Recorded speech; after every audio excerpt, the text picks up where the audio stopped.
The horse was black, not brown, not dark gray, black. The kind of black that swallowed light, the kind that made children pull their mother's skirts when it passed through the narrow streets of the old city. It had a name once, but no one used it anymore. They called it the executioner's horse. And for 20 years, that's all it had been.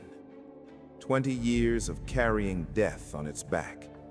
20 years of hoofs clicking against cobblestones in the pre-dawn silence. 20 years of standing perfectly still while crowds roared or wept or cursed. The horse had become a symbol, a dark omen, a reminder that justice, or something called justice, always came on schedule. Every Tuesday and Friday, the same ritual unfolded like clockwork. Before we continue, I want to ask you something. Have you ever seen loyalty tested beyond reason? Drop a comment below and tell me about it. I read every single one. Before dawn, when the city still slept beneath a blanket of mist and shadow, the man would come to the stable.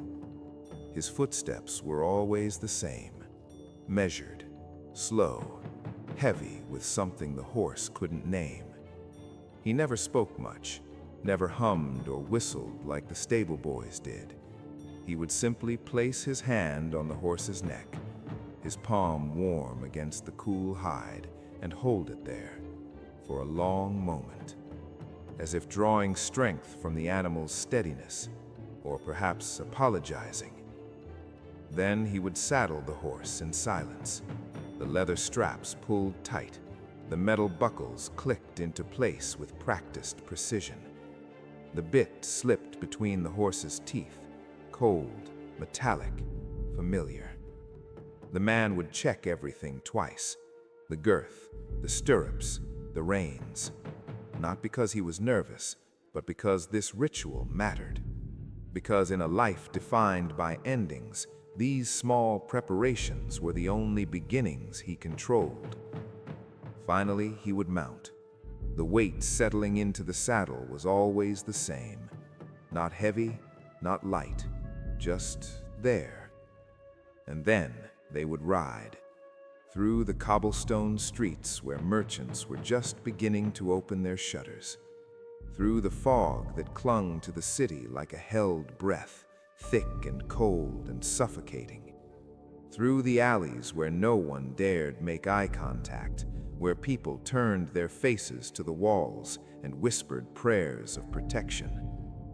The horse knew the route by heart, left at the baker's shop, where the smell of fresh bread never quite masked the fear in the air, straight through the market square, where vendors would pause mid-setup, their hands frozen over half-arranged apples and grain sacks, watching in silence as death rode past. Right at the iron gates, massive and rust-stained, that separated the city from the execution grounds. And then, the scaffold.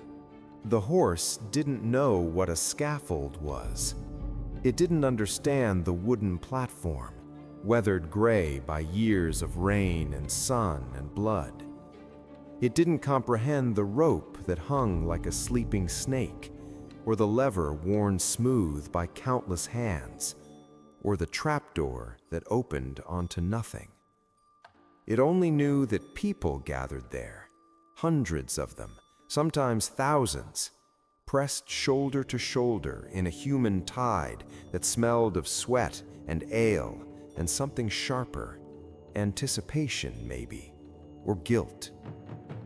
They were silent when the horse arrived, always silent, as if the clip-clop of hooves commanded a reverence that words couldn't match. The man would dismount. His boots would hit the ground with a dull thud, and he would walk, never rushed, never slow, toward the platform where someone waited, someone who would scream. They always screamed. Not at first. At first they begged or prayed or shouted their innocence to a sky that never answered. But when the rope tightened, when the hood went over their head, when the moment arrived, they screamed. And the horse would stand perfectly still, its ears flicking back at the sound, its muscles tensing beneath the saddle. But it never bolted, never ran. It had been trained too well for that. After the scream, there would be silence again, heavier this time, the kind of silence that pressed down on shoulders and made people look away, suddenly interested in their shoes or the ground or anything except the platform. The man would climb back onto the horse. His weight always felt different then, heavier, as if each execution added stones to his pockets that no one else could see. And they would ride home, the same route in reverse, through the iron gates, through the market square where vendors avoided his eyes, through the fog that seemed thicker on the return journey, as if trying to hide what had been done. Back to the stable, back to the silence. The man would unsaddle the horse slowly, his movements mechanical, his face blank. He would brush its coat, long strokes that went on far longer than necessary, his hands moving, but his mind somewhere else entirely. Sometimes he would lean his forehead against the horse's neck and just breathe, in and out, in and out, as if trying to remember how. The horse would stand still. It always did. It didn't judge, didn't question, didn't wonder about the men and women who screamed, or the crowds that watched, or the system that demanded blood for balance. It only carried. The horse had carried the man to 147 executions. 147 times it had stood at the scaffold while someone died. 147 times it had carried the man home heavier than before. It had carried him through every season, through snow so deep the horse's legs disappeared with each step, its breath forming clouds that hung in the frozen air, through spring rains that turned the execution grounds into a muddy swamp, where the crowd stood ankle-deep in brown water, still watching, still waiting, through summer heat that made the stones shimmer and the air thick enough to choke on, through autumn winds that scattered leaves like lost souls across the cobblestones. It had carried him when the crowds cheered, their voices rising in savage celebration as if death were a sport, when they cursed, hurling not just words but stones and rotten fruit, their anger at the system finding an easy target in the man who served it, when they wept, clutching children to their chests and covering young eyes too late, the damage already done. The horse had carried him when he was young, 25 and newly appointed, his hands steady and his jaw tight with certainty. Back then he believed in what he did. Justice, he called it. Necessary, he said. The law must be upheld. And it had carried him as he aged, as his hair grayed and his shoulders bent and his hands began to shake in the moments before each execution, as his eyes stopped meeting anyone's gaze, not the condemned, not the crowd, not even his own reflection in the water trough. The horse had watched him change, watched the certainty drain away like water through cupped hands, impossible to hold no matter how tightly he gripped. But the horse didn't judge, it only carried. But there was one ride the horse remembered above all others, one execution that drew a line through time, dividing everything into before and after. It was winter, the kind of winter that turned breath into ghosts and made bones ache with cold that no fire could chase away. They had ridden to the scaffold as always, the horse's hooves crunching through fresh snow that muffled the usual sounds of the city. The silence felt different that morning, expectant, heavy. The crowd was larger than usual, angrier. Their faces weren't just curious or grim, they were twisted with rage, with grief, with something raw and uncontained. A woman stood on the platform. She was young, too young, perhaps 20, perhaps less. Her dress was torn and muddy, her hair matted, her face bruised, but she stood straight, chin lifted, eyes clear. The horse could smell her fear from where it stood, 20 paces away. It was sharp, bitter, like copper and sweat and something else, wildflowers maybe, or herbs, as if she'd been pulled from a garden and dragged to this place of endings. The executioner dismounted. His movements were slower than usual, reluctant. He walked toward the platform, his boots leaving deep prints in the snow. Each step seemed to require more effort than the last, as if he were walking not on level ground, but uphill, into a wind only he could feel. He reached the steps and stopped. For a long moment, 5 seconds, 10, an eternity, he just stood there. The crowd's anger dimmed to confused murmurs. The woman looked down at him from the platform. She didn't beg, didn't cry. She just looked. And in that look, the horse saw something pass between them. Not words, not touch, just recognition, understanding, as if in that moment they both knew the same truth that the crowd didn't. The executioner turned his head toward the horse. Their eyes met across the snow-covered ground, across the years of shared journeys, across the unbridgeable gap between human complexity and animal simplicity. The horse saw something it had never seen before in those familiar eyes. Doubt, not the small doubt of a difficult decision, but the massive, world-shaking doubt of a man realizing his entire life might be built on sand. The executioner looked back at the woman, then at the crowd, then at the Lord who had given the order. Standing apart from the masses in his velvet cloak and fur trim, his face like carved stone, cold and immovable. The Lord nodded once, a command. Get on with it. The horse waited. It always waited. And then the executioner climbed the steps. Each one creaked beneath his weight. The sound echoed across the silent crowd like breaking bones. He did his duty. His hands shook as he placed the noose. His voice cracked as he read the charges. Theft, witchcraft, conspiracy, lies. All lies. Though no one would admit it for years. The woman whispered something. The horse couldn't hear the words, but it saw the executioner flinch as if struck. The lever was pulled, the trapdoor opened, the rope snapped taut. And the crowd did something unexpected. They didn't cheer, they didn't curse, they gasped. A collective intake of breath, as if they'd all realized simultaneously that they'd made a terrible mistake.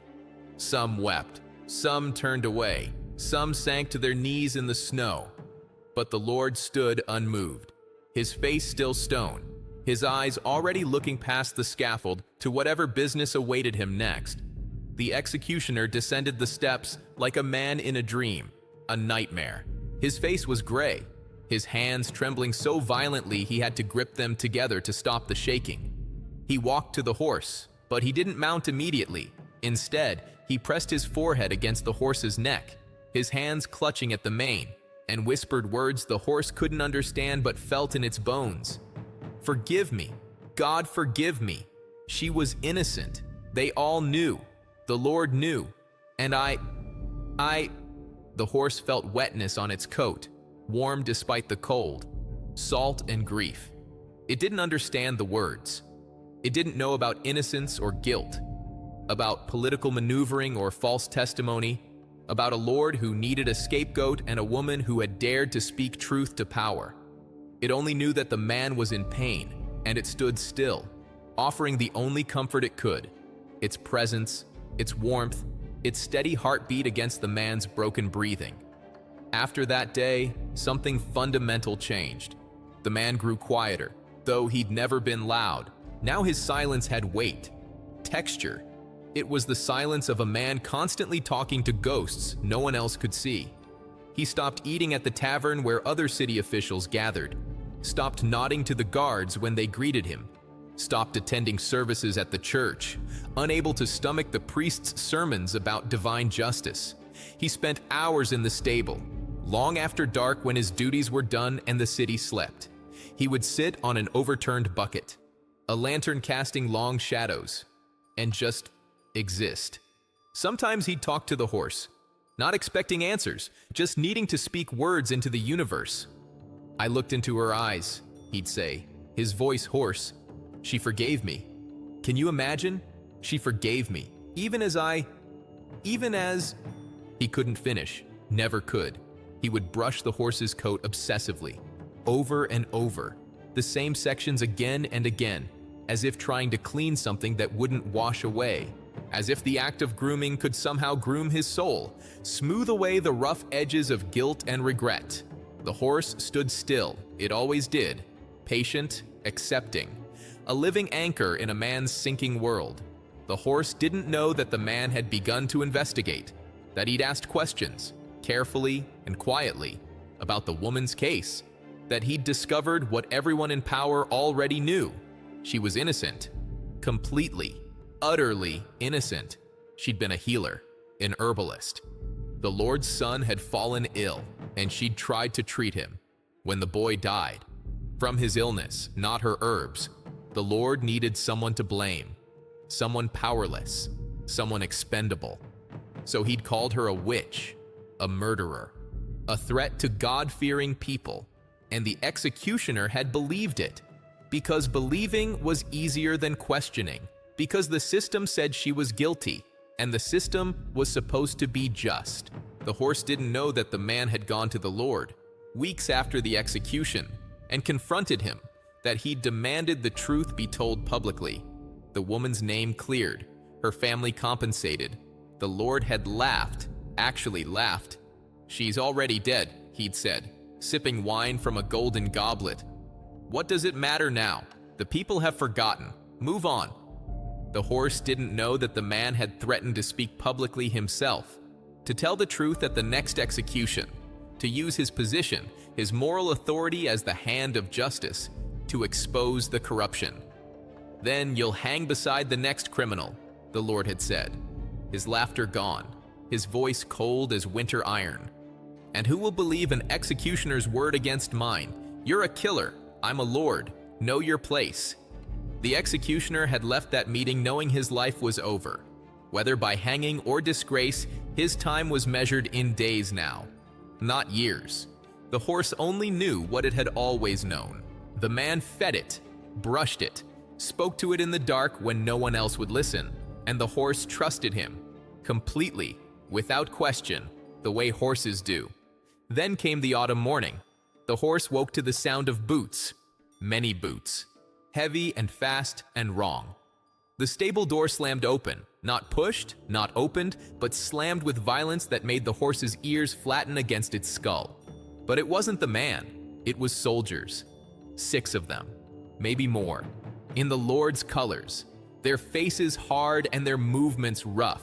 They descended on the horse like a storm, throwing the saddle on without care, yanking the straps tight enough to pinch, forcing the bit between its teeth with such violence the horse tasted blood. The horse stamped, uneasy. This was wrong. Everything about this was wrong.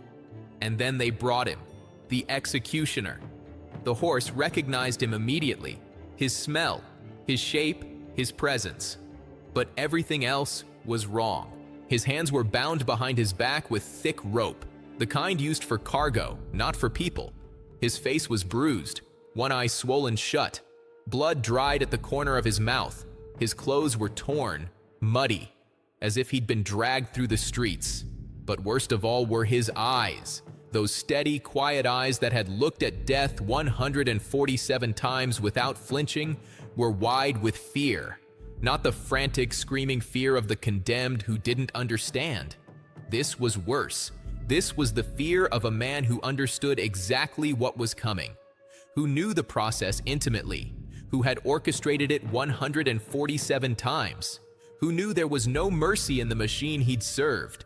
The soldiers pushed him toward the horse. He stumbled, his balance thrown off by his bound hands, and nearly fell. "Get on!" one soldier barked. The executioner looked at the horse, and for the first time in 20 years, in all those shared mornings and silent rides and heavy returns, the horse saw him cry. Not silent tears, not dignified grief. Open, broken sobbing. The kind that comes from a soul cracking apart. "I'm sorry," he whispered, his voice ragged. "God, I'm so sorry. I tried to make it right. I'm so sorry." The horse didn't understand the words, but it understood the tone, the anguish, the regret. It wanted to do something, nuzzle him, push its head against his chest the way it did when he was sad. But the soldiers held it too tightly. They forced the executioner onto the saddle. With his hands bound, he couldn't grip properly. He nearly fell twice.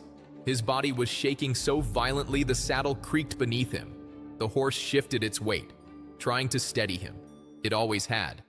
A soldier took the reins, not gently, but with a harsh yank that made the horse's head jerk painfully. "Walk!" the soldier commanded, and they rode. Through the city they went. But this time, everything was different. The man wasn't holding the reins. He was a passenger, a prisoner, a thing being transported. The horse followed the soldier leading it, but its entire body was tense, every muscle coiled with confusion and distress, through the cobblestone streets. But the timing was wrong. It was mid-morning, not dawn. The sun was high and harsh, no fog to hide in, no shadows to soften the edges, through the market square. And the vendors didn't just pause, they stopped completely. Some dropped what they were holding. Apples rolled across the cobblestones, unnoticed. Conversations died mid-sentence, because they understood what this meant. The executioner himself was being executed. The horse felt the change in the air, the weight of attention, the gasps and whispers that followed them like a wake behind a ship. And it felt the man on its back shaking harder with each step, his body convulsing with sobs he couldn't control, his breath coming in harsh gasps. "Forgive me," he kept whispering, over and over. "Forgive me, forgive me, forgive me." A prayer, a mantra, a desperate attempt to wash away 20 years of blood with 2 words. Some in the crowd threw stones. They bounced off the horse's flanks, stinging but not injuring. The horse flinched but didn't stop. It had learned long ago to ignore the crowd's violence. Some spat, their hatred finding an easy target in the man who had killed their loved ones. Never mind that he was just a hand at the end of a very long arm of power. But others wept, not for the man, for what his execution represented, that the system ate its own, that no one was safe, that justice was just a word painted over power's naked face. An old woman reached out as they passed, her gnarled hand nearly touching the horse's flank, and whispered, "He tried. God knows he tried." But trying wasn't enough. It never was. They reached the scaffold, the same wooden platform where the executioner had stood 147 times. The same rope, though freshly coiled, the hemp still rough and yellow, not yet darkened by weather and use. The same lever, the same trap door. But this time, there was no executioner waiting, or rather, there was. But it was someone new, a young man, perhaps 19, his face pale and sweaty despite the cool autumn air. He wore the black hood and gloves of the office, but they fit him poorly, too large, as if borrowed from a larger man, as if borrowed from the man about to die. The soldiers dragged the executioner off the horse. He couldn't dismount properly with his hands bound, so he half fell, landing hard on his knees in the dirt. The horse whinnied, not its usual sound, something sharper, distressed.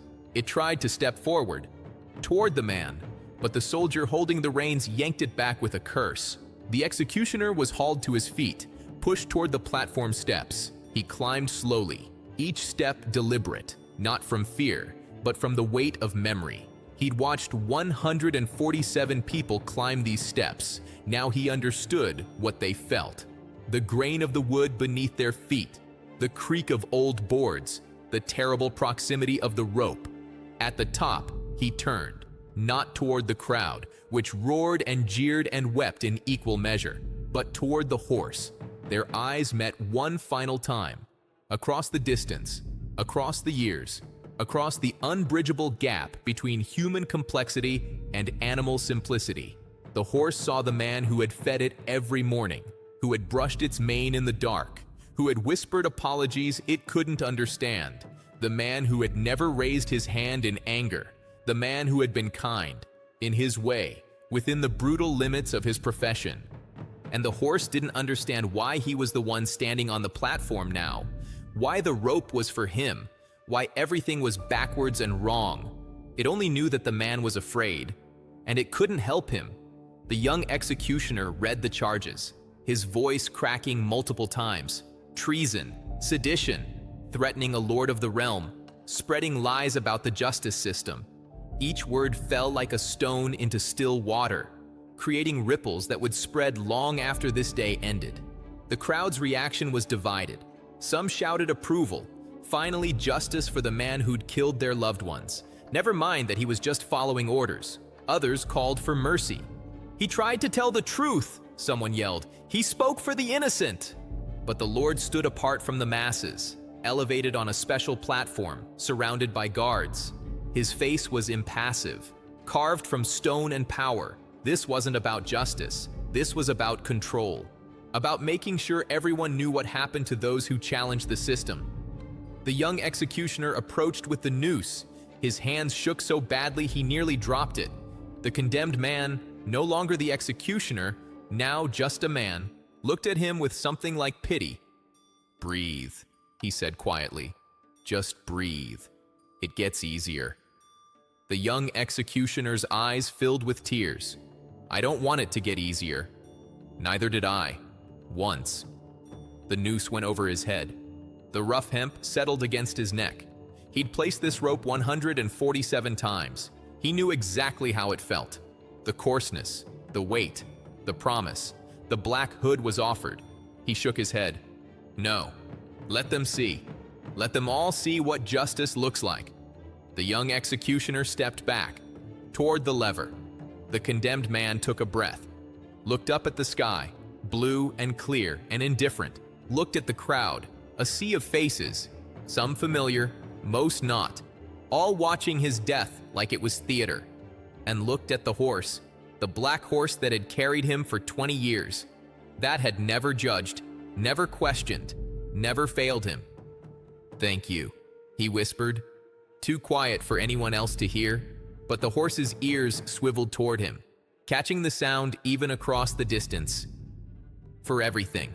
I'm sorry I wasn't—" The lever was pulled, the trapdoor opened, the rope snapped taut, and the crowd made a sound like a wounded animal, collective and broken, because whatever they'd wanted, justice, revenge, closure, this wasn't it. This was just more death, more proof that the system ground everyone down eventually, guilty and innocent alike. But the horse screamed. Not a whinny, not a neigh, not any sound a horse normally makes. A scream, raw, guttural, broken, almost human in its anguish. It reared up, nearly pulling the soldier holding its reins off his feet. Its hooves struck the air, the ground, searching for a target, for something to fight. But there was nothing to fight. The man was already gone. The soldiers fought to control it. 3 of them now, pulling on the reins, shouting commands that meant nothing to an animal in grief. The horse thrashed, powerful muscles bunching and releasing, trying to reach the platform, trying to understand why the man wasn't responding, why he wasn't climbing back on, why everything was wrong. But eventually, even the strongest grief exhausts itself. The horse's struggles grew weaker. Its screams faded to desperate whinnies, then to harsh breathing. It stood, trembling, head low, foam flecking its mouth from exertion, and it stared at the platform where the man still hung, swaying slightly in the autumn breeze, waiting for him to move, to speak, to come back. But the man was gone. They led the horse back to the stable. It didn't resist anymore. There was nothing to resist, no point to fighting. The man was gone, and fighting wouldn't bring him back. It walked with its head low, hooves dragging on the cobblestones, leaving scrape marks in its wake. People in the streets stopped to watch it pass. Some whispered, some crossed themselves, some looked away, unable to bear the sight of such obvious grief, because everyone knew. Even those who'd never seen an animal grieve before could recognize it now. The horse was broken.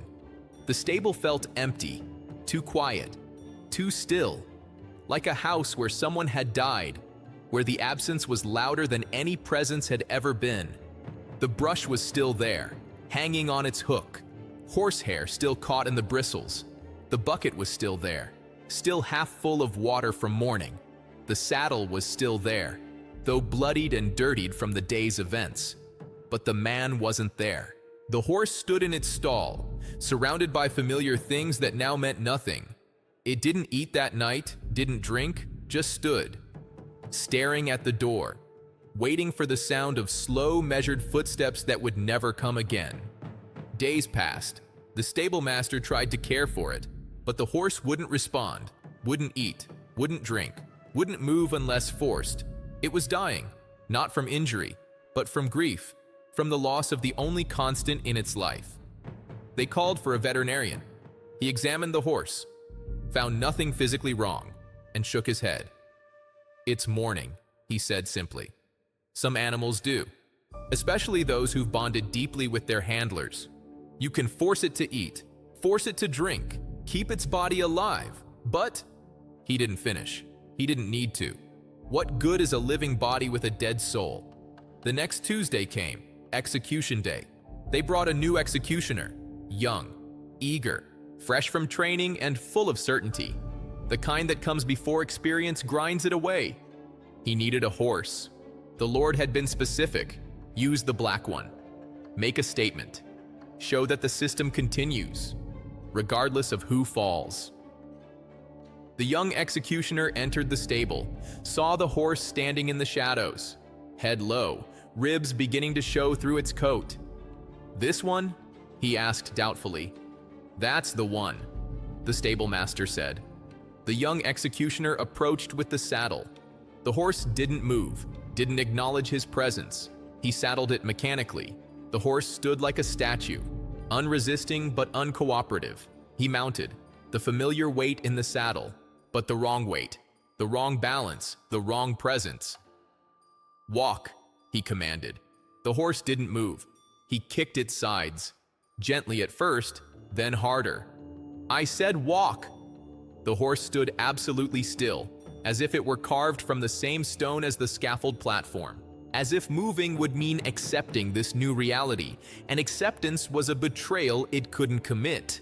The young executioner kicked again, harder, hard enough to hurt. The horse's head turned, slowly, deliberately. It looked at him over its shoulder, and the young executioner froze, because the horse's eyes, those dark, bottomless eyes that had witnessed 147 deaths, held something he couldn't name, not anger. The horse wasn't capable of anger in the human sense, not defiance. It wasn't refusing out of rebellion, just emptiness, vast, complete, absolute. The emptiness of a creature that had lost the only thing that mattered and now had nothing left to lose. The eyes of something that had died but forgotten to stop breathing. The young executioner dismounted quickly, unsettled in a way he couldn't articulate. "Get me another horse," he said, his voice unsteady. "This one's wrong." They sold the horse 3 weeks later to a farmer from outside the city, a kind man with weathered hands and a gentle voice.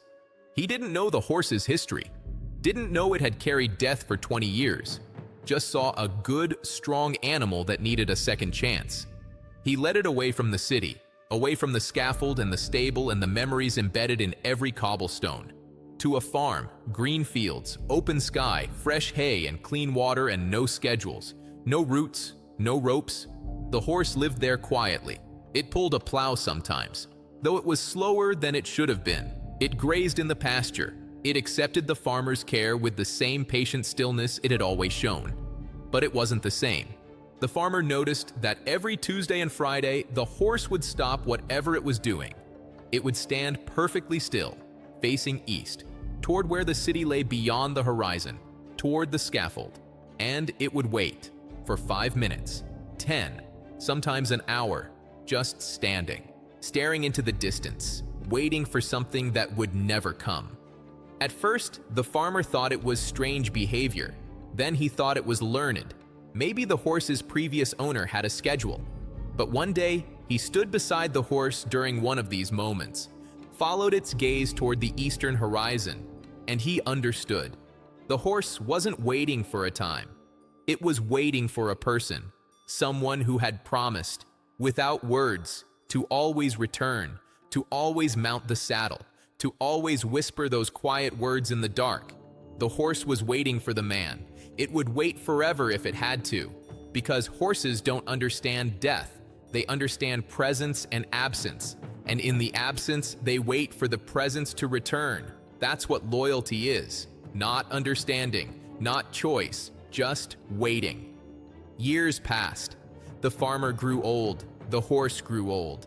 Its black coat turned gray at the muzzle. Its strong legs grew stiff with age. Its eyes clouded slightly with the passage of time. But every Tuesday and Friday, it would stop, face east, and wait. The farmer's grandchildren asked about it once. "Why does the horse do that, Grandpa?" The farmer, who had eventually learned the horse's history from a traveling merchant, thought for a long moment before answering. "Because it loved someone once," he said finally. "And love doesn't understand endings. It just knows waiting." "Will the person come back?" "No." "Then why does it wait?" The farmer smiled sadly. "Because that's what love is, child. Even when there's no hope left, especially then." The horse died on a Tuesday, early morning, just as the sun began to paint the eastern sky with gold and pink. It had stopped in its usual spot, facing east, and simply stopped. Its old heart, which had beaten through 20 years of death and grief and waiting, finally found its rest. The farmer found it there an hour later, still standing, but gone, as if it had been waiting so long that waiting had become its entire existence, and when the waiting ended, there was nothing left. He buried it in the eastern field, facing the direction it had always looked, toward a city it would never see again, toward a man it would never carry again, toward a promise that had been kept in the only way the horse knew how, by being there, by being steady, by being loyal, even when everything else fell apart. In the city, the scaffold still stood. New executioners came and went. Some lasted years, some only months. The job ground them down differently, but it ground them all down eventually. But sometimes, on quiet Tuesday mornings when the fog was thick and the city barely awake, the stable masters swore they could hear something. Hoofbeats on cobblestones, the rhythm never changing, measured, steady, familiar. The sound of a black horse carrying death through the streets. But when they looked, there was nothing there. Just fog and shadows and the weight of memory. They say loyalty doesn't ask questions, doesn't demand explanations, doesn't weigh innocence or guilt or the complications of human justice. It only knows presence, absence, waiting. The horse didn't understand politics, didn't understand power or corruption or the price of speaking truth. It only understood one thing. The man had been kind. He had fed it, brushed its mane, whispered in the dark when no one else would listen. And that was enough. Enough to carry him for 20 years. Enough to scream when he died. Enough to wait for the rest of its life. Some say it's just instinct, training, an animal's inability to process complex emotions. But anyone who saw the horse that day at the scaffold, anyone who heard that scream, anyone who watched it stand for years in an eastern field waiting for someone who would never come, they knew better. because loyalty doesn't require understanding. It doesn't require intelligence or philosophy or complicated moral reasoning. It only requires love. And the horse loved the man, not because he was perfect, not because he was right, but because in a world of death and duty and impossible choices, he had been kind to the one creature that couldn't judge him. And in the end, isn't that what we all want? Someone who will remember us not for what we did, but for the small moments of gentleness we offered when no one else was watching. Someone who will wait for us long after we're gone. Someone who will stand in an eastern field on a Tuesday morning, facing the rising sun, and believe, despite all evidence, that this time, we might come back. The horse who carried death until death came for him. And even then, it waited. This story teaches us that loyalty transcends understanding, that kindness, even in the darkest professions, creates bonds that death itself cannot break, that sometimes the purest love comes from those who cannot speak our language but understand our hearts. The executioner's horse reminds us that we are remembered not by our titles or our duties, but by the small mercies we show to those who have no power to repay us. Where are you watching from? Have you ever witnessed loyalty that defied all logic? Share your story in the comments below.